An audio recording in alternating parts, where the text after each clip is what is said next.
adopt true justice and equality. बाग में मिल्लत के है कोई गुलेराना खिला, बाग में मिल्लत के है कोई गुलेराना खिला, आई है बादे सबा गुलजार से मस्ताना वार, आई है बादे सबा गुलजार से मस्ताना वार। That led to tremendous challenges for Hazrat Khalifatul Masih V, may Allah be his helper. Thus, the supreme head of the Ahmadiyya Muslim community arose and responded in the most modest manner.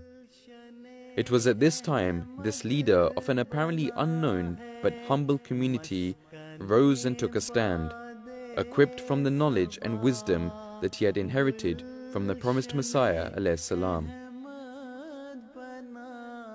The platform for peace was set in 2004 when Huzur launched the annual National Peace Symposium. 5 years later, the goal to attain peace was set even higher with the launch of the Ahmadiyya Muslim Prize for the Advancement of Peace in 2009. Huzur has fearlessly addressed the Islamic solution to peace around the world, from Canada to Australia, from Capitol Hill to the British House of Commons, from the European Parliament to the Montage in Beverly Hills, and from Nagoya, Japan to Valencia in Spain. His addresses have been received with warmth and admiration from all parts of the world. To this day, Huzur has visited numerous different countries and given lectures to promote peace. One of the momentous occasions was in May 2012, when Hazrat Khalifatul Masih V, may Allah be his helper, delivered the address about Islam's teachings of loyalty and love for one's nation And frustration to the people. Huzur delivered a historic address at the Capitol Hill in Washington, D.C. on the 27th of June 2012. Hazrat Khalifatul Masih V, may Allah be his helper, met with the leading congressmen and senators and other leaders at the Capitol Hill. The meeting, which was the first of its kind, provided an opportunity to some of the most influential leaders in the United States to hear firsthand Islam's message of world peace. Huzur spoke about the path to peace, just relations between nations, and told leaders of global influence that true justice and peace can never be achieved without each other.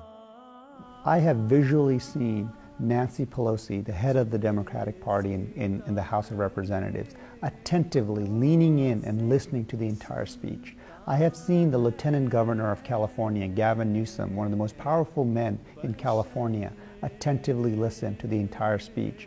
I actually met him a few months after his speech, and I mentioned that thank you for attending the speech of His Holiness Mirza Masroor Ahmad, and his response was overwhelming. He said, wow, that was not the message I was thinking I was going to hear from a world leader, but that message was so true. It was a little scary because he spoke the truth. He truly is a man of God. In Congress, where Senator Casey said, the Khalifa of Islam is the one man who's brought Democrats and Republicans together, and if you know anything about American politics, you would understand what a monumental task that has been. The truth is that peace and justice are inseparable. You cannot have one without the other. And certainly, this principle is something that all wise and intelligent people understand. Brussels, a city that is known for its European Parliament building, this time hosted the Khalifa of Islam, Hazrat Mirza Masroor Ahmad. Huzur delivered an historic address on the topic of the key to peace, global unity, to the members of the Parliament of the European Union. Another key principle Islam teaches is that in an effort to develop peace it is necessary for all parties to never display any form of pride or arrogance. This was perfectly illustrated by the Holy Prophet, peace and blessing of Allah be upon him, when he famously said, a black person is not superior to a white person, and nor is a white person superior to a black person. On May the 11th, 2013, Huzur was welcomed by various leaders at the prestigious Montage Hotel in Beverly Hills, a venue famous for hosting heads of state and high-ranking political officials. Upon arrival, Huzur addressed about a dozen media outlets in a 30-minute press conference on a range of global issues. He then participated in a group meeting with prominent political officials that included Lieutenant Governor of California, Gavin Newsom, Chief of the Police for the City of Los Angeles, and 4 other elected members of Congress. Today, when we, the Ahmadiyya Muslim Jamaat, raise the slogan of love for all and hatred for none as a means to establish global peace, we do so directly in fulfillment of the teachings of the Holy Quran and the practice of the Holy Prophet, peace and blessing of Allah be upon him. For all the events you go to, you will seldom see the golden key presented. Today you will see the golden key presented to you, Your Holiness. Thank you so much, Dennis. I shared my words upstairs, so I will keep them genuinely brief. I've seen 4 keys to the city given out in my 12 years as a city council member, and this is a very special honor indeed that is reserved for the most special of visitors. And this key has been given to only a few, a Nobel Prize winner that I know of, a head of state, and is most fitting that for you as representative of the Ahmadiyya community here, that we give this to you today. God bless you, and thank you very much.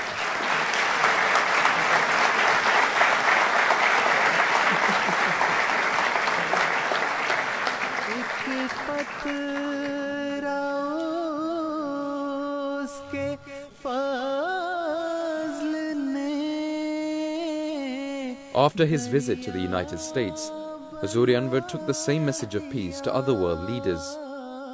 Hazrat Khalifatul Masih was benevolently welcomed to the New Zealand Parliament in the capital city, Wellington. Huzur addressed the members of the government in the Grand Hall of the Parliament House. Attending the event were members of Parliament, city councilmen, professors, police commissioners, and many foreign council members. High commissioners and ambassadors of Israel and Iran were also present. The means of today's war include aerial bombardment, poison gas, and even chemical weapons. And as I said, there is also the potential use of the most horrific weapon of all, the nuclear bomb. Consequently, the wars of today are entirely different to those of the past. Because today wars could potentially wipe mankind from the face of the earth. I think that it was a very important message, and I think that it is a message that can be welcomed and accepted by everyone. We're talking about peace, and who can oppose peace? And I think that the message that he had spoken, the perspective that he has given is extremely important. His Holiness, Hazrat Khalifatul Masih V, may Allah be his helper, has travelled globally to promote and facilitate services to humanity. Presidents and heads of states regularly meet him. He has also written letters to the leaders of the world, including His Holiness Pope Benedict XVI, the Prime Minister of Israel Benjamin Netanyahu, the President of the Islamic Republic of Iran Mahmoud Ahmadinejad, the President of the United States of America Barack Obama, the Prime Minister of Canada Stephen Harper, the custodian of the 2 holy places of the Kingdom of Saudi Arabia, King Abdullah bin Abdul Aziz Al Saud, the Premier of the State Council of the People's Republic of China, Wen Jiabao, Prime Minister of the United Kingdom, David Cameron, Chancellor of Germany, Angela Merkel, President of the French Republic, François Hollande, Her Majesty the Queen of United Kingdom and the Commonwealth Realms, Elizabeth II, and to the Supreme Leader of the Islamic Republic of Iran, Ayatollah Sayyid Ali Hosseini Khamenei, calling them to join hands to restore world peace. In the troubled times of today, this is the only voice that calls for peace. In the darkness of the world, Khilafat is the only ray of light that can illuminate the body, mind and soul. This is the only fortress left for the protection of mankind, and the world is now beginning to realize this.